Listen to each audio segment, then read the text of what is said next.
Good evening. Thanks for having us in. President Obama expected here for the holidays, a nearly 2-week-long vacation that may prove costly to some island businesses. Businesses that should be soaring during that time will instead be stuck on the ground. KITV's Paul Drews is here with tonight's top story. Paul? For many local flight schools and air tour operators, it's already been a difficult economic year. Now their companies will encounter even more financial turbulence with the president's visit. Mark Jones is getting planes ready to take off at Georgia's Aviation, which heavily relies on flight training for a big part of the company's income. But those training flights will be largely grounded as part of the safety measures in place during President Obama's stay in Windward, Oahu, as temporary flight restrictions, or TFRs, will be in place. Within a 10-mile radius of Kaneohe Bay, only airlines, law enforcement aircraft, and air ambulances will be able to fly. That excludes the airspace around Honolulu International Airport.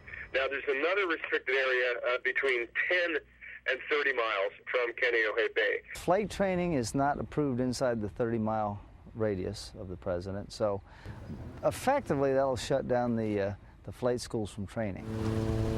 Some helicopter tours and charter flights may be allowed to fly, but Pat McGee's Seaplane Tours will be sunk by the restrictions. We can't fly tours, we can't train. We got an enforced 2-week vacation without pay. Why will some flights go up during the presidential visit and others stay grounded? Well, it comes down to security, the same security you and I face when we go to the airport.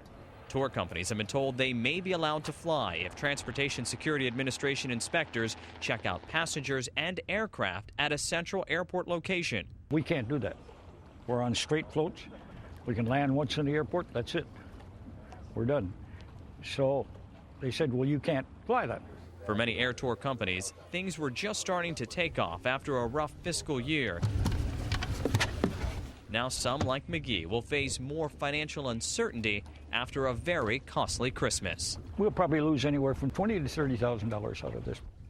Air tour companies have already had one meeting with federal agencies over the restricted airspace and some of those still hope to come up with a solution that will keep them flying and the president safe over the holidays.